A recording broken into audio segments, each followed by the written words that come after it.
Olá pessoal, tudo bem? Sou o professor João Leite da disciplina de Ciências e hoje vamos dar continuidade à nossa aulinha aí da semana passada que falava sobre as doenças de veiculação hídrica, né? Vimos aí na outra aula algumas doenças que são causadas por bactérias e protozoários e na aula de hoje vamos estar falando sobre as doenças que são causadas por vírus e por vermes.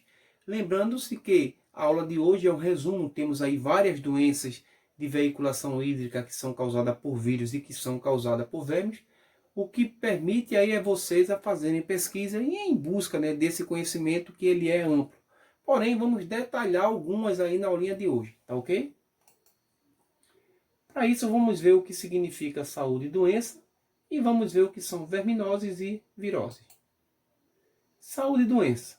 Segundo a Organização Mundial de Saúde, a OMS, saúde é um conjunto completo de bem-estar físico, mental e social. Quer dizer, é um completo bem-estar físico, mental e social e não meramente tratado como ausência de doença ou enfermidade. Quer dizer, o fato da pessoa não estar doente, não estar enfermo, não significa que a pessoa tem saúde. Porque, segundo a Organização Mundial de Saúde, para ter saúde é necessário ter um completo bem-estar físico, mental e social. Vamos também ver alguns conceitos aqui, né? O que são parasitas? Parasitas são seres vivos que vivem sobre ou dentro de organismos de outras espécies, chamadas de hospedeiro. Deles, obtêm abrigo e ou alimento, e neles se reproduzindo, ao fazer isso, causam a eles diversos prejuízos. Existem dois tipos de hospedeiro, né? O hospedeiro definitivo e o hospedeiro intermediário. O hospedeiro definitivo, nele, o parasita se reproduz sexuadamente, e o hospedeiro intermediário, nele, a reprodução sexuada ela não ocorre. Que são verminoses? São doenças causadas por vermes que parasitam o sistema digestório e cardiovascular. O que são vermifungos? Drogas utilizadas no tratamento de verminose. E o que são vetores? Agentes que transportam parasita de um hospedeiro para o outro. E aqui temos a definição de verminoses. Vermes são animais invertebrados que têm o corpo alongado e cilíndrico, achatado ou segmentado, podendo ou não ser causadores de doença. E vamos falar assim sobre algumas doenças causadas por verme, falando aqui sobre a esquistossomose. Quem é o agente causador? É o Schistosoma mansoni. Qual é o nome popular? Barriga d'água, também chamado aí de esquistossoma, né? Na realidade é um platelminto. Como se dá o contágio? O contágio se dá pela pele em contato com a água doce contaminada. Qual é a área atingida por esse verme? Interior dos vasos sanguíneos que ficam ao redor do intestino, podendo também afetar o fígado. E aqui temos uma imagem mostrando o ciclo de vida do esquistossoma. Então aqui a pessoa contaminada com esse verme vai liberar ovos na fezes. Não é? Esses ovos eles vão eclodir, saindo dele uma larva chamada de miracídio. Essa larva vai nadar à procura de um caramujo do gênero Biofalaria. E aí vai virar dentro desse caramujo outro tipo de larva chamada cercária, e essa cercária penetra o homem. Então veja que aqui tem dois hospedeiros. O homem é o hospedeiro definitivo, porque é dentro dele que há acasalamento entre o verme macho e fêmea para liberar óvulos, e o hospedeiro intermediário, onde não há essa reprodução sexuada. O que é que acontece? Os miracídios vão originar outra larva, os miracídios vão originar outra larva chamada de cercária. Quais são os sintomas? Irritação e coceira nos locais da pele por onde penetram as larvas cercárias, anemia, diarreia, fezes com sangue, dores abdominais, dilatação do fígado e a ascite, conhecida popularmente por barriga d'água. Essa questão de irritação e coceira nos locais da picada dá o nome desse rio ou lagoa onde tem infestação de cistosoma, chamado de Lagoa da Coceira ou Rio da Coceira. Prevenção: melhoria das condições de saneamento básico, tratamento das pessoas doentes para se quebrar o ciclo de transmissão, evitar contato desprotegido com ambientes aquáticos contaminados, controlar a proliferação de caramujos hospedeiros e intermediários e educação da população de risco. Teníase, quem é o agente causador? Tênia solium e tênia saginata, quer dizer, tênia do porco e tênia do boi. Como se dá o contágio? Através da ingestão da carne de porco ou boi contaminada e mal cozida. Qual é a área atingida? As larvas se instalam em órgãos como coração, pulmão e cérebro. Essa moléstia, chamada cisticercose, pode provocar aí graves lesões e convulsões. O ciclo de vida da teníase, né? Uma pessoa, ao ingerir carne de porco ou de boi mal passada, os cisticercos presentes nessa carne vão ser ingeridos e dentro do intestino delgado vai se desenvolver a tênia, né? Que é o verme. Essa tênia vai liberar óvulos que vão contaminar o ambiente. Se esses ovos forem ingeridos por boi ou porco, eles vão se desenvolver no tecido do intestino desse hospedeiro intermediário, vão passar em forma de larva para o músculo e, consequentemente, a pessoa pode estar se alimentando e aí havendo essa contaminação. Lembrando que, ao invés de comer a carne, se a pessoa ingerir os ovos que são liberados no meio ambiente, vai desenvolver, em vez de ateníase, outra doença chamada de cisticercose. Quais são os sintomas? Dores de cabeça e na barriga, enjoos, fraquezas e falta de apetite, anemia, diarreia ou constipação intestinal. Qual é a prevenção? Saneamento básico, cozinhar, salgar ou congelar as carnes antes de consumi-la, tratar as pessoas parasitadas, lavar muito bem as frutas e verduras e deixá-las por 30 minutos em solução ácida antes de consumi-la.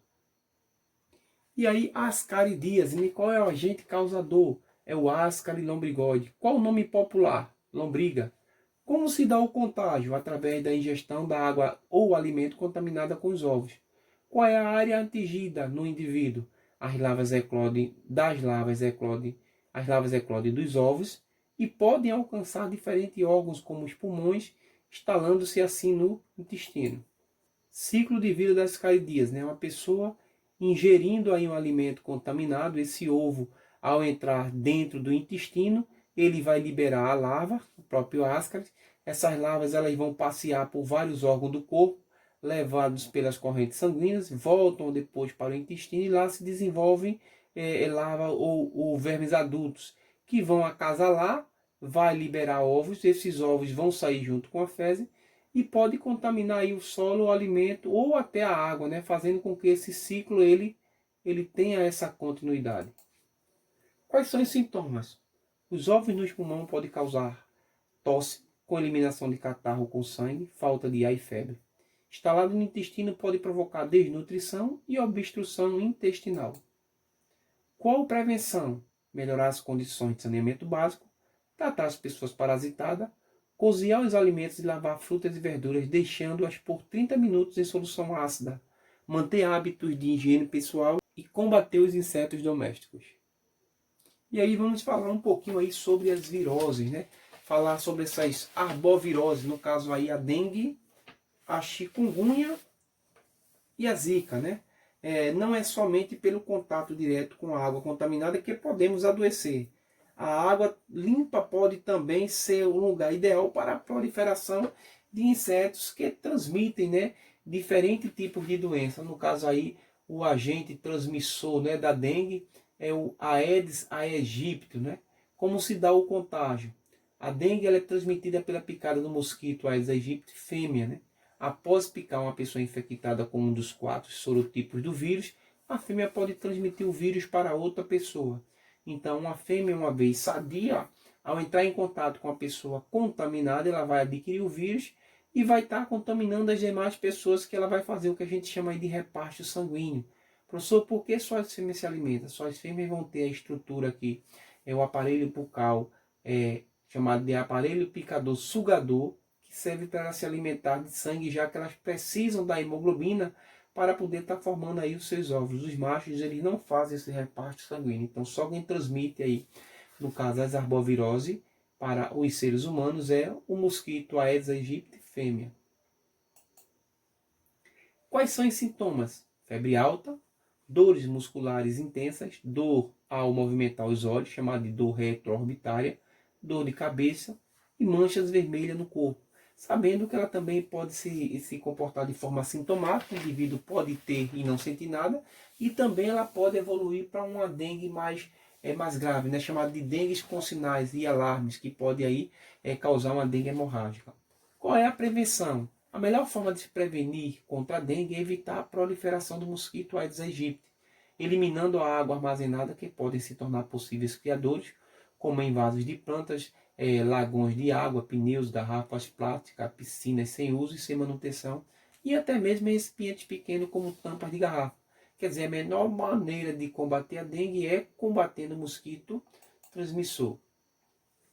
E aí a chikungunya, né? O que seria essa chikungunya? Uma virose também transmitida pelo mosquito Aedes aegypti. Qual é o sintoma? Febre, dores intensas nas juntas, em geral bilaterais, joelho esquerdo e direito, pulso direito e esquerdo, peles e olhos avermelhados, dores pelo corpo, dor de cabeça, náusea e vômitos, né? A chikungunya causa aí o que nós chamamos de artrite, né? Aquela inflamação nas articulações, né? Que podem ser passageiras ou também pode durar aí por muito tempo. Aqui é o ciclo de vida do mosquito Aedes aegypti, né? Então o mosquito adulto, temos aqui, ó, a fêmea deposita os ovos na parede de um criadouro próximo à água.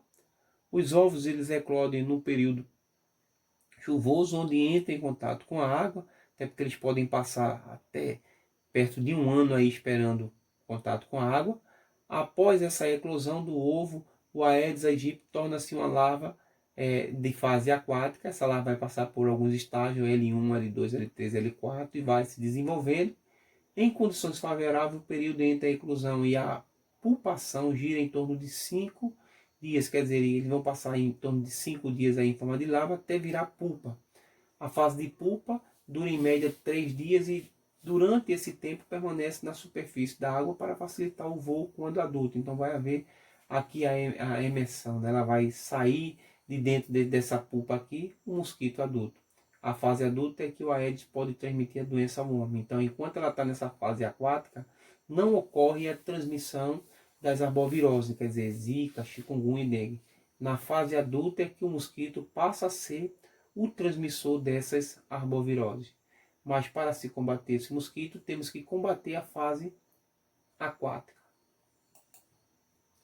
E aí, por fim, a zika, né? O agente transmissor também é o mosquito Aedes aegypti. E a zika é uma doença assim que tem como os principais sintomas dor de cabeça, febre baixa, dores leves nas articulações, manchas vermelhas na pele, coceira e vermelhidão nos olhos. Sintomas menos frequentes são inchaço no corpo, dor de garganta, tosse e vômitos. A doença é assintomática na maioria dos casos. Qual o grande problema da zika? Ela está envolvida aí com esse fenômeno de microcefalia, né? Que é uma má formação congênita em que o cérebro não se desenvolve de maneira adequada. Pode ser causada por diversos fatores, como substâncias químicas, agentes biológicos infecciosos, como bactérias e vírus, ou a exposição à radiação. Entre os vírus da rubéola é o mais conhecido. O vírus da rubéola é um dos mais conhecidos, mas existem aí outros vírus com potencial de causar microcefalia.